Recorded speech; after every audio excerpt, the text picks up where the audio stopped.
Pope Pius XI, Apostolic Letter, Decessor Nostor. The house of Os Benedict of the Congregation of the Solemnenses at Oosterholt, within the bounds of the Diocese of Breda, was established into an abbey under the title of St. Paul.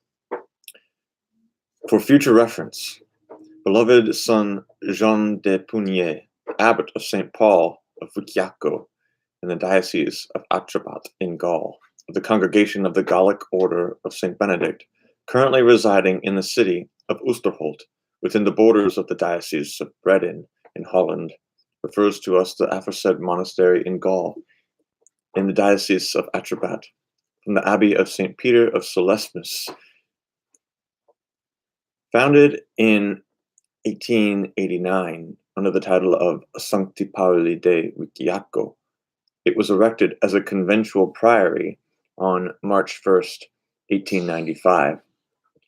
Civilians, however, due to the laws passed in 1901, were forced to leave France for certain monks, who first retreated to the Belgian region, then to Holland, where they founded a monastic order near Oosterholt. Not many years later, the increased number of monks successfully permitted the priory to be raised to the dignity of an abbey by our predecessor Pius X, made by an apostolic rescript signed on the 25th day of September in the year 1910. But this new title of abbey belonged by right to a house formerly founded in Gaul, that is to say, to the priory of St. Paul of Vucciacco, which was found established in Holland only de facto and of necessity arising from special circumstances at that time. And Jean de Pugnier himself adds the same on the 12th of November of the same year, 1910. He had previously been prior of the convent and had been canonically elected as the first abbot. However, the abbot himself informs us that, as the years rolled by, some monks sent by the aforementioned abbot returned to Gaul and returned to the home of Vuccia in the year 1920, and there he completely established a regular life.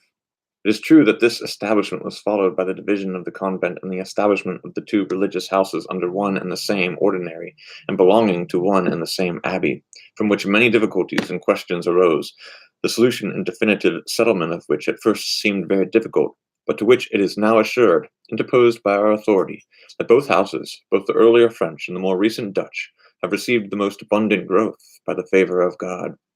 For there are present today in the house of Vucciacans more than 20 choir monks, of whom 15 are solemnly professed.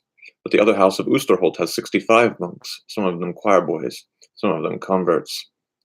In both houses the best hope is offered by the novitiate, and that both of them, equipped with their own endowments, live secure and free in regard to family matters.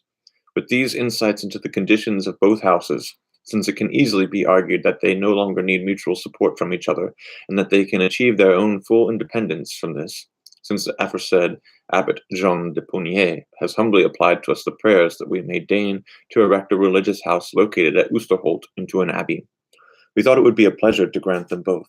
Having therefore heard from our beloved son Camillus, Deacon Cardinal Lawrence, prefect of the congregation in charge of the affairs of the religious members, and having carefully considered all the important points of the matter, inspecting especially the most fortunate state of the house situated at Oosterholt, which is equipped with all the qualities required by law and by the constitutions of the French congregation, as an abbey may be able to increase in dignity, by our own motion and from our certain knowledge and mature deliberation, and therefore in the fullness of our apostolic power, according to the present tenor, we erect the mentioned house at Oosterholt in Holland, situated within the boundaries of the Diocese of Breda, into an abbey under the title of St. Paul of Oosterholt, so that it belongs to the Gallic congregation, or St. Peter of Solesmes, Os Benedict, of which he is a member and is considered to be a member according to the norms of the sacred canons and constitutions of the same Gallic congregation.